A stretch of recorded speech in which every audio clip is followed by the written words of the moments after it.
Hi friends, welcome to my YouTube channel Venkat thoughts. నా పేరు Venkateswara Reddy.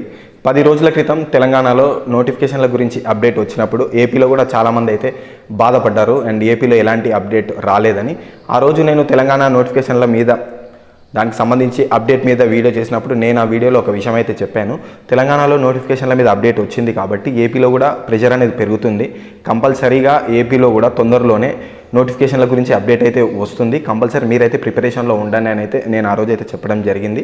So దాంట్లో భాగంగానే ఏపీ సీఎం జగన్మోహన్ రెడ్డి గారు అయితే అండ్ గ్రూప్ 1కి సంబంధించి 110 పోస్టులకి అండ్ గ్రూప్ 2కి సంబంధించి ఆల్మోస్ట్ 180 పోస్టులకి భర్తీ చేయాలని ఆయన అయితే గ్రీన్ సిగ్నల్ అయితే ఇవ్వడం అయితే జరిగింది. సో మీరు ఈ విధంగా ఇట్లే ఆ రోజు చెప్పినట్టుగానే మీరు కనుక డిసప్పాయింట్ అవ్వకుండా ప్రిపరేషన్లోనే ఉంటే రేపు ఉగాదికి క్యాలెండర్ నోటిఫికేషన్ రిలీజ్ చేసే అవకాశాలు 99% ఉన్నాయి. కాబట్టి ఆ రోజు ఎస్ఐ కానిస్టేబుల్కి సంబంధించి కూడా 6500 పోస్టులకి భర్తీకి సంబంధించి కూడా ఇన్ఫర్మేషన్ వచ్చే అవకాశం అయితే ఉంది. సో ఎప్పుడైనా సరే మీరు నోటిఫికేషన్లు రావు అని భయపడుకుంటూ అండ్ నోటిఫికేషన్లు రావేమో అని బాధపడుకుంటూ ఉంటే కనుక కంపల్సరీ మీరు కాంపిటీషన్లో అయితే వెనకబడిపోతారు. కాబట్టి మీరు ప్రిపరేషన్ అయితే కంటిన్యూ చేయండి. కంపల్సరీ ఉగాదికి క్యాలెండర్ నోటిఫికేషన్ అయితే వచ్చే అవకాశాలు అయితే చాలా ఎక్కువగా ఉన్నాయి. అదేవిధంగా తెలంగాణలో చూసుకుంటే రేపు ఉగాదికి ఎస్ఐ కానిస్టేబుల్కి సంబంధించినటువంటి ఫస్ట్ నోటిఫికేషన్ రిలీజ్ అయ్యే ఛాన్సెస్ ఉంది. కాబట్టి మీరు మీ ప్రిపరేషన్ అయితే కంటిన్యూ అయితే చేయండి. అండ్ ఫోకస్ టార్గెట్ యాప్ గురించి అండ్ చాలామంది అయితే అడుగుతున్నారు, సార్ ఏమైంది ఒక 1 వీక్లో పెడతామన్నారు కదా, క్లాసెస్ ఇంకా పెట్టలేదు అని. సో నేను అనిల్ హరిను ఆ క్లాసెస్ అన్నీ మొత్తం అయితే ఆల్మోస్ట్ అప్లోడ్ అయినాయి. అన్ని ఇన్స్టిట్యూట్ వాళ్ళు చాలామంది బెస్ట్ ఫ్యాకల్టీతో నుంచి అయితే అన్నీ ఒక దగ్గరికి గ్యాదర్ అయితే చేశాం. అది చేసిన తర్వాత ఆల్రెడీ మా ఫ్రెండ్స్ కొంతమంది ఎవరైతే డిప్యూటీ తహసీల్దార్గా చేస్తున్నారో ఎస్ఐగా చేస్తున్నారో అండ్ వాళ్ళతో కూడా ఒకసారి డిస్కస్ చేయడం జరిగింది. అండ్ వాళ్ళ వీడియోస్ చూసిన తర్వాత ఒక 2 నుంచి 3 సజెషన్స్ అయితే ఇవ్వడం జరిగింది. సో వాళ్ళు అనుకున్నట్టుగా ఇంకొంచెం వాళ్ళు చెప్పిన సజెషన్స్ ప్రకారం ఇంకొంచెం డెప్త్గా అయితే 1-2 సబ్జెక్టులను అయితే మేము చేయిస్తున్నాం. సో అది దానికి సంబంధించినటువంటి ప్యాచప్ వర్క్ ఒక 2 to 3 డేస్లో కంప్లీట్ అయితే మొత్తానికి మ్యాక్సిమం ఒక 4 to 5 డేస్లో ఈసారి కంపల్సరీ అయితే కోర్స్ అయితే పెడతాము. అండ్ ఇంకా ఎవరైతే ఫోకస్ టార్గెట్ యాప్ని డౌన్లోడ్ చేసుకోలేదో యాప్కి సంబంధించినటువంటి లింక్ అనేది వీడియో కింద డిస్క్రిప్షన్లో పెడతాను. అండ్ దాంట్లో మీరు స్టడీ మెటీరియల్కి వెళ్తే కనుక లాస్ట్ 20 సంవత్సరాల్లో ఎస్ఐకి కానిస్టేబుల్కి గ్రూప్ 1కి గ్రూప్ 2కి అండ్ సివిల్స్కి సంబంధించినటువంటి ప్రీవియస్ పేపర్స్ని అయితే అప్లోడ్ చేయడం జరిగింది. దానికి సంబంధించినటువంటి కీ కూడా ఉంటుంది. కాబట్టి మీరు దాన్ని డౌన్లోడ్ చేసుకొని ఫ్రీగా ప్రాక్టీస్ అయితే చేసుకుంటే అండ్ తొందరలోనే ఎస్ఐకి కానిస్టేబుల్కి గ్రూప్ 2కి గ్రూప్ 3కి గ్రూప్ 4కి సో వీటన్నిటికీ పనికొచ్చే విధంగా ఒక మంచి కోర్సు, ఒక షర్ట్ కొనుక్కుంటే ఎంత కాస్ట్ అయితే అవుతుందో అంతే కాస్ట్లో అండ్ అది కూడా ఏదో క్లాసెస్ చెప్పినామా వదిలేసినామా అన్నట్టు కాకుండా ఒక పర్సన్ అనే వ్యక్తి జీరో నాలెడ్జ్ ఉన్నటువంటి వ్యక్తి కాంపిటీషన్ ఫీల్డ్లోకి వచ్చినప్పుడు అతనికి ఫస్ట్ కోచింగు, దాని తర్వాత ప్రాక్టీస్ బిట్లు అండ్ దాని తర్వాత ప్రాక్టీస్ టెస్ట్లు, గ్రాండ్ టెస్ట్లు, ఈ విధంగా ఈ మొత్తం అంటే ఒక ప్యాకేజ్ లాగా ఉండే విధంగా చాలా తక్కువ కాస్ట్తో కోర్స్ అయితే తొందరలోనే వస్తుంది అండ్ ఒక 4 to 5 డేస్లో వస్తుంది. కాబట్టి ప్లీజ్ వెయిట్ చేయండి. అండ్ ఇంకా వీడియోలోకి వెళ్తే కనుక నోటిఫికేషన్లు అయితే తెలంగాణలో అయితే అనౌన్స్మెంట్ అయితే జరిగింది. మామూలుగా ఒక వ్యక్తి ఉద్యోగం సాధించడానికి 4 స్టేజెస్ అయితే ఉంటాయి. ఒకటి నోటిఫికేషన్స్ గురించి అప్డేట్ రావడం, రెండోది వచ్చేసి సరైన ప్రిపరేషన్ చేయడం, థర్డ్ వన్ వచ్చేసి ఆ చేసినటువంటి ప్రిపరేషన్ని ఎగ్జామ్లో 100% అవుట్పుట్ ఇవ్వడం, ఫోర్త్ వన్ వచ్చేసి రిజల్ట్స్ వచ్చి జాబ్ రావడం.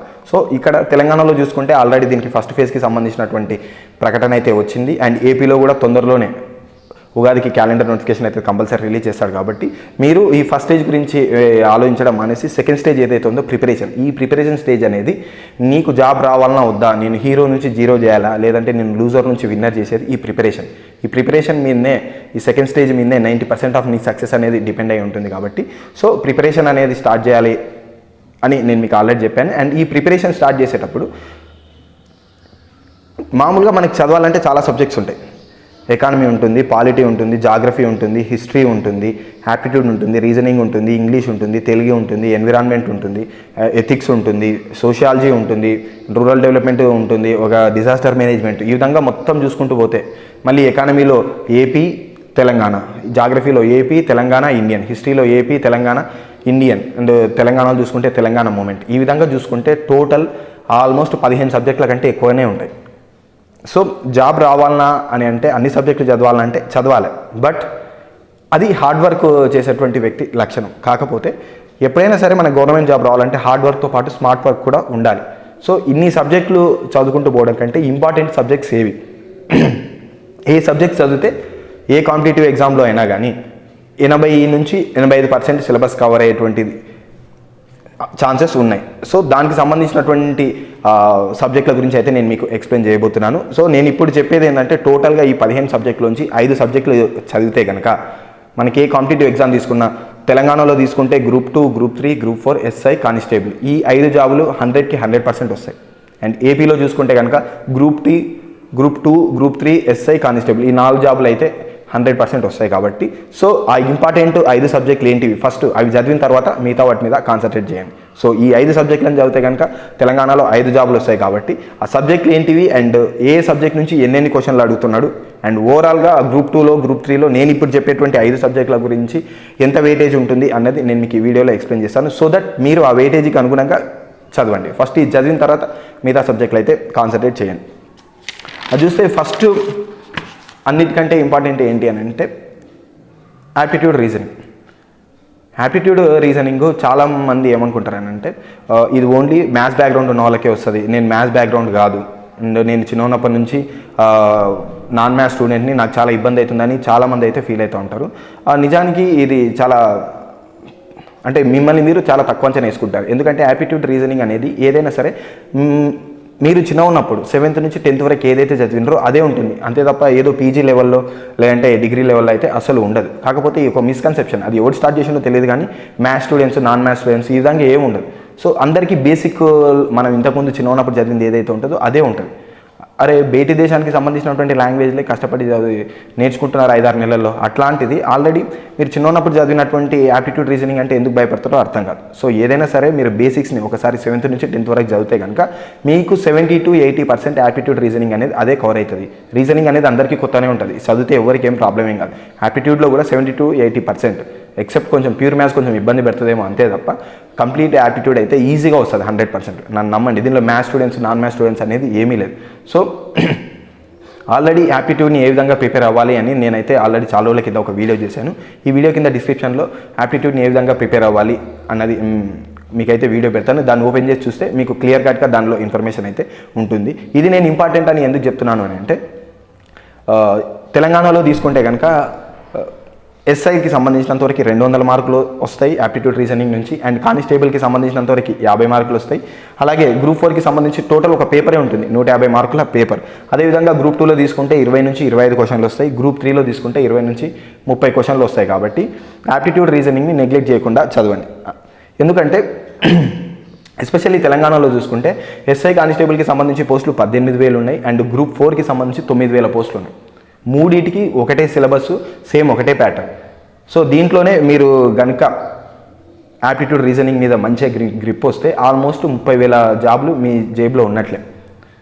అంటే ఆల్మోస్ట్ ఉన్నటువంటి 80,000 పోస్టుల్లో 1/3 పోస్టులు మీకు రావాలంటే కంపల్సరీ యాప్టిట్యూడ్ రీజనింగ్ నెగ్లెక్ట్ చేయకుండా చదివితేనే మీకు జాబ్ అయితే వస్తుంది. అదేవిధంగా ఏపీలో కనుక చూసుకుంటే సేమ్ ఇదే ఎస్ఐలో చూసుకుంటే యాప్టిట్యూడ్ రీజనింగ్ నుంచి 200 మార్కులు వస్తాయి, కానిస్టేబుల్ నుంచి 50 మార్కులు వస్తాయి అండ్ గ్రూప్ 4 నుంచి, గ్రూప్ 2 నుంచి అండ్ గ్రూప్ 3 నుంచి చూసుకుంటే కనుక 20 నుంచి 30 మార్కులు వస్తాయి. కాబట్టి యాప్టిట్యూడ్ రీజనింగ్ అనేది మీకు ఎక్కడ పోయినా సరే ఇంపార్టెంట్ రోల్ ప్లే చేస్తుంది. కాబట్టి కంపల్సరీ ఇది ఫస్ట్ సబ్జెక్ట్ తీసుకొని ప్రియారిటీలో ఫస్ట్గా తీసుకొని దీన్ని అయితే అందరూ చదవండి. అండ్ నెక్స్ట్ వచ్చేసి తెలంగాణలో గురించి మాట్లాడుకుంటే కనుక తెలంగాణ మూమెంట్ అండ్ హిస్టరీ. ఏపీలో తీసుకుంటే ఓన్లీ ఒక హిస్టరీయే, అంటే ఏపీ హిస్టరీ ఉంటుంది, ఇండియన్ హిస్టరీ ఉంటుంది. ఇక్కడ తెలంగాణలో చూసుకుంటే తెలంగాణ మూమెంట్కి సంబంధించి గ్రూప్ 2లో చూసుకుంటే మొత్తం ఒక పేపరే ఉంది, 150 మార్కుల పేపరే ఉంటుంది. కాబట్టి తెలంగాణ మూమెంట్ని ఎవరు నెగ్లెక్ట్ అయితే చేయకండి. అండ్ గ్రూప్ 2లో చూసుకుంటే తెలంగాణ మూమెంట్ హిస్టరీ కలిపి ఆల్మోస్ట్ 230 మార్కులు అడుగుతాడు. సో తెలంగాణ మూమెంట్ ప్లస్ హిస్టరీని తెలంగాణ వాళ్ళ గురించి మాట్లాడుకుంటే కనుక నెగ్లెక్ట్ చేయకండి. గ్రూప్ 3లో తీసుకుంటే 70 నుంచి 80 మార్కులు వస్తాయి. గ్రూప్ 4లో తీసుకుంటే 40 మార్కుల వరకు. ఎస్ఐలో తీసుకుంటే కనుక తెలంగాణ మూమెంట్ అండ్ హిస్టరీ నుంచి 45 నుంచి 50 మార్కులు వస్తాయి. కానిస్టేబుల్లో తీసుకుంటే కనుక 20 నుంచి 25 మార్కులు వస్తాయి. కాబట్టి నెక్స్ట్ సెకండ్ సబ్జెక్టు ఫోకస్ చేయాల్సింది ఏంటంటే తెలంగాణ వాళ్ళు తెలంగాణ మూమెంట్ హిస్టరీ వీటిని రిలేట్ చేసుకుంటూ చదివితే కనుక ఆర్ట్ అండ్ కల్చర్ కూడా దీంట్లోనే వస్తుంది. రిలేట్ చేసుకుంటూ చదివితే కనుక మీరు ఎక్కువ మార్కులు స్కోర్ చేయడానికి మీకు వీలైతే అవుతుంది. అలాగే ఏపీలో తీసుకుంటే కనుక ఏపీ హిస్టరీ, ఇండియన్ హిస్టరీ తీసుకుంటే కనుక గ్రూప్ 2లో అయితే 100 మార్కులకి అడుగుతాడు. గ్రూప్ 3లో అండ్ గ్రూప్ 4లో 20 నుంచి 30 మార్కులకి అడుగుతాడు. ఎస్ఐలో తీసుకుంటే 20 నుంచి 30 మార్కులు. కానిస్టేబుల్లో 10 నుంచి 15 మార్కులు వస్తుంది. కాబట్టి ఏపీ వాళ్ళు కూడా హిస్టరీని, అది ఇండియన్ హిస్టరీ కావచ్చు లేదంటే ఏపీ హిస్టరీని నెగ్లెక్ట్ చేయకుండా చదవండి. నెంబర్ 3 సబ్జెక్ట్ వచ్చేసి ఎకానమీ. ఎకానమీ కనుక తీసుకున్నట్టయితే ఇది కూడా ఇంపార్టెంట్ రోల్ ప్లే చేస్తుంది ఏపీ తెలంగాణలో తీసుకుంటే. ఫస్ట్ తెలంగాణలో తీసుకుంటే గ్రూప్ 2లో 150 మార్కులకు ఉంటుంది. గ్రూప్ 3లో 50 నుంచి 55 క్వశ్చన్లు అడిగే అవకాశాలు ఉన్నాయి. అండ్ గ్రూప్ 4 కానిస్టేబుల్లో చూసుకుంటే 10 నుంచి 15 క్వశ్చన్లు, కానిస్టేబుల్లో 10 నుంచి 15 క్వశ్చన్లు అయిపోయిన తర్వాత ఎస్ఐలో చూసుకుంటే 20 నుంచి 25 క్వశ్చన్లు అడిగే అవకాశం ఉంది. కాబట్టి ఎకానమీని నెగ్లెక్ట్ చేయకుండా చదవాలి. అదేవిధంగా ఏపీలో చూసుకుంటే కనుక గ్రూప్ 2లో 150 మార్కులు, గ్రూప్ 3లో 30 నుంచి 40 క్వశ్చన్స్ అయితే వస్తాయి రూరల్ డెవలప్మెంట్లో భాగంగా ఎకానమీని టచ్ చేస్తూ. అండ్ గ్రూప్ 4 ఎస్ఐలో చూసుకుంటే 20 నుంచి 25 క్వశ్చన్లు, కానిస్టేబుల్లో చూసుకుంటే 10 నుంచి 15 క్వశ్చన్లు అడుగుతాడు. కాబట్టి నెంబర్ 3 మోస్ట్ ఇంపార్టెంట్ సబ్జెక్ట్ ఏంటంటే ఎకానమీ. నెక్స్ట్ పాలిటీని కనుక తీసుకుంటే తెలంగాణలో గ్రూప్ 2లో చూసుకుంటే కనుక 50 మార్కులు, గ్రూప్ 3లో 40 నుంచి 50 మార్కులు, గ్రూప్ 4 అండ్ కానిస్టేబుల్లో 10 నుంచి 15 మార్కులు, ఎస్ఐలో 20 నుంచి 25 మార్కులు వచ్చే ఛాన్సెస్ అయితే ఉన్నాయి. అలాగే ఏపీలో కనుక చూసుకున్నట్టయితే గ్రూప్ 2లో 75 మార్కులు, గ్రూప్ 3, గ్రూప్ 4 ఎస్ఐలో చూసుకుంటే 20 నుంచి 25 మార్కులు, కానిస్టేబుల్లో 10 నుంచి 15 క్వశ్చన్లు వచ్చే అవకాశాలు ఉన్నాయి. కాబట్టి కానిస్టేబుల్ అనేది 4th ఇంపార్టెంట్ సబ్జెక్ట్గా తీసుకొని చదవండి. దాని తర్వాత నెక్స్ట్ వచ్చేసి కరెంట్ అఫైర్స్. కరెంట్ అఫైర్స్ని సపరేట్గా కాకుండా వీటన్నిటికీ రిలేట్ చేసుకొని చదవాలి. హిస్టరీకి, ఎకానమీకి, పాలిటీకి అండ్ జాగ్రఫీ, దాంతోపాటు సైన్స్ అండ్ టెక్నాలజీ, జిఎస్కి రిలేట్ చేసుకుంటూ చదివితే కరెంట్ అఫైర్స్ కూడా ఇంపార్టెంట్ రోల్ అయితే ప్లే చేస్తుంది. దీనిలో చూసుకుంటే గ్రూప్ 2, గ్రూప్ 3 ఎస్ఐలో 30 నుంచి 35 మార్కులు, గ్రూప్ 4 అండ్ కానిస్టేబుల్లో చూసుకుంటే కనుక 20 మార్కులు వచ్చే అవకాశం ఉంది. కాబట్టి కరెంట్ అఫైర్స్ని కూడా నెగ్లెక్ట్ చేయకుండా అయితే చదవండి. సో ఇప్పటివరకు నేను చెప్పింది ఇండివిజువల్గా చెప్పిన. ఇప్పుడు ఏం చేద్దామంటే ఎస్ఐ అండ్ కానిస్టేబుల్, దాంతోపాటు గ్రూప్ 2, గ్రూప్ 3, గ్రూప్ 4 అన్నిట్లలో కలిపి ఏపీ తెలంగాణలో నేను ఇంతకుముందు చెప్పినటువంటి 5 సబ్జెక్టుల్లో కలిపి ఎన్ని పర్సెంటేజ్ ఆఫ్ మార్క్స్ వస్తాయని మీకు ఒక క్లియర్ కట్ ఐడియా ఇవ్వాలి అనుకుంటే కనుక తెలంగాణలో చూసుకుంటే మ్యాథ్స్కి Telangana movement, history, economy, polity, current affairs వీటన్నిటిని తీసుకుంటే ఎథిక్స్ ఉంటుంది. ఎథిక్స్ చాలా ఈజీ సబ్జెక్టు. మామూలుగా దాంట్లో ఎటువంటి క్వశ్చన్స్ అడుగుతారంటే మనం మామూలుగా నడుచుకుంటూ వెళ్తున్నప్పుడు రోడ్డు పైన ఒక యాక్సిడెంట్ జరిగితే నువ్వేం చేస్తావు? ఆప్షన్ ఏ చూసి చూడనట్టు వెళ్ళిపోతావు, ఆప్షన్ బి నీ ఫ్రెండ్కి చేసి ఫోన్ చేసి చెప్పి వెళ్ళిపోతావు, ఆప్షన్ 3 అంబులెన్స్కి కాల్ చేస్తావు అనేటువంటి సింపుల్ క్వశ్చన్ అడుగుతాను. అంటే మినిమం కామన్ సెన్స్ ఉన్న వాళ్ళు ఎవరైనా సరే ఎక్కడైనా యాక్సిడెంట్ జరిగితే అంబులెన్స్కి కాల్ చేయాలి. సో అటువంటి మినిమం కామన్ సెన్స్ బేసిక్స్ ఉన్నటువంటి క్వశ్చన్స్, ఎథిక్స్కి సంబంధించినటువంటి క్వశ్చన్స్ అడుగుతాడు. కాబట్టి వీటన్నిటిని కన్సిడర్ చేసుకుంటే తెలంగాణలో ఈ 5 సబ్జెక్టులలో కలిపి 350 వస్తాయి ఎస్ఐ ఎగ్జామ్కి సంబంధించి. అలాగే ఏపీలో చూసుకుంటే కనుక తెలంగాణ మూవ్మెంట్ అనేది ఉండదు. ఇంతకుముందు నేను చెప్పిన దాంట్లో కాకుండా maths, history, economy, polity, current affairs తీసుకుంటే 330+ క్వశ్చన్స్ అడిగే ఛాన్సెస్ అయితే ఉన్నాయి. కానిస్టేబుల్ చూసుకుంటే తెలంగాణ కానీ ఏపీ కానీ 160 క్వశ్చన్స్ వస్తాయి. అండ్ గ్రూప్ 3లో కనుక తీసుకుంటే యాప్టిట్యూడ్ రీజనింగ్లో 20 మార్కులు, తెలంగాణ మూవ్మెంటు గ్రూప్ 2లో కనుక చూసుకుంటే యాప్టిట్యూడ్ రీజనింగ్లో 20 మార్కులు, తెలంగాణ మూవ్మెంట్లో 150 మార్కులు, ఎకానమీ 150 మార్కులు, పాలిటీ 50 మార్కులు, Indian history and Telangana history 80 మార్కులు, కరెంట్ అఫైర్స్ వచ్చేసి 30 నుంచి 40 క్వశ్చన్లు అడిగే ఛాన్సెస్ ఉన్నాయి. అంటే ఆల్మోస్ట్ 480 మార్క్స్ ఓన్లీ ఈ 5 సబ్జెక్టుల నుంచే వస్తాయి. 600లో 480 అంటే 80% ఆఫ్ ది క్వశ్చన్స్ అనేవి ఈ 5 సబ్జెక్టుల నుంచే అడుగుతాడు. అలాగే గ్రూప్ 2లో కనుక తీసుకుంటే ఏపీలో అర్థమెటిక్ రీజనింగ్ నుంచి 20 marks, economy 150 marks, polity 75, history 100, current affairs 30, total 380. అంటే 450కి 380 మార్క్స్. ఆల్మోస్ట్ ఇక్కడ కూడా 80 to 85% ఆఫ్ ది క్వశ్చన్స్ అనేది ఈ 5 సబ్జెక్టుల నుంచే అడుగుతాయి. అలాగే గ్రూప్ 3 కనుక తీసుకున్నట్టయితే తెలంగాణలో తీసుకుంటే 3 పేపర్లు ఉంటాయి. అండ్ 3 పేపర్లకు కలిపి ఆల్మోస్ట్ 380 నుంచి 390 మార్కులకి వస్తాయి ఈ 5 సబ్జెక్టులు కలిపి. అండ్ గ్రూప్ 4 కనుక తీసుకుంటే తెలంగాణలో 300 2 పేపర్లకు కలిపి అండ్ 300 కలిపి 250 నుంచి 260 క్వశ్చన్స్ అయితే వస్తాయి. కాబట్టి ఇవి ఈ 5 సబ్జెక్టులు అనేవి ఇంపార్టెంట్ రోల్ అనేది ప్లే చేస్తాయి. సో ఈ 5 సబ్జెక్టులను ఫస్ట్ చదవండి. ఈ 5 సబ్జెక్టులను కనుక చదివితే మీకు గన్ షాట్గా జాబ్ వస్తుంది. మిగతా సబ్జెక్టులను చదవాలన్నా చదవద్దా అంటే ఇవి చదివిన తర్వాత వాటిని చదవండి. ఎందుకంటే ఇవి ఆల్మోస్ట్ 80 to 85% సిలబస్ని కాంట్రిబ్యూట్ చేస్తాయి. కాబట్టి మిగతా 10 to 15% జాబ్కి మిగతా ఎటువంటి 10 సబ్జెక్టులు ఏవైతే ఉన్నాయో అవి దాని తర్వాత చదవచ్చు. సో ఈ సబ్జెక్టులు తక్కువ ఉన్నప్పటికీ కూడా దీని గ్రావిటీ అనేది ఎక్కువ ఉంది. కాబట్టి వీటి మీద కాన్సన్ట్రేట్ చేయండి.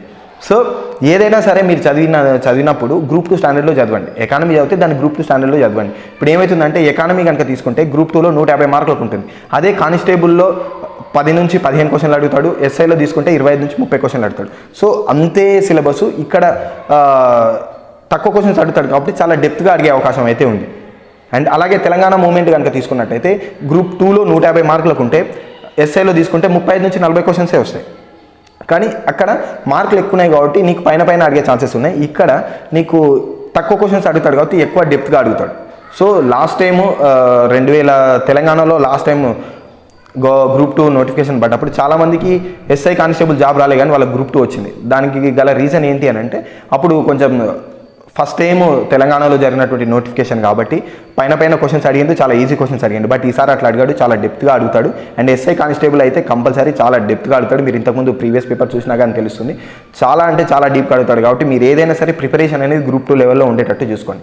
ఏదైనా గ్రూప్ 2 లెవెల్లో మీరు ప్రిపేర్ అయితే ఆటోమేటిక్గా గ్రూప్ 2 వస్తుంది, గ్రూప్ 3 వస్తుంది, గ్రూప్ 4 ఎస్ఐ కానిస్టేబుల్. మీ ప్రిపరేషన్ అనేది గ్రూప్ 2 స్టాండర్డ్లో ఉంటే వీటికి మీరు ఎస్ఐ కానిస్టేబుల్ యాడ్ చేసుకుంటే చాలు, కంపల్సరీ మీకు అన్ని జాబ్లు అయితే వస్తాయి.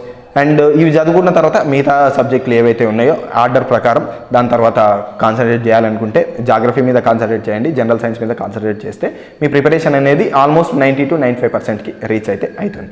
సో నేను ఇంతకుముందు చెప్పినట్టుగానే ఎస్ఐ కానిస్టేబుల్కి అండ్ గ్రూప్స్కి సంబంధించినటువంటి ప్రిపరేషన్ ప్లాన్లు కూడా చేస్తాను. అండ్ ఇది దేని మీద ఎక్కువ ఫోకస్ చేయాలి అండ్ ఎట్లా చదవాలనేది అండ్ అవి అప్కమింగ్ వీడియోస్లో వాటి గురించి అయితే మనం డిస్కస్ చేద్దాం. అండ్ ఇది ఇవాళ వీడియో. అండ్ మరొక వీడియోతో మనం మళ్ళీ కలుద్దాం. Bye friends.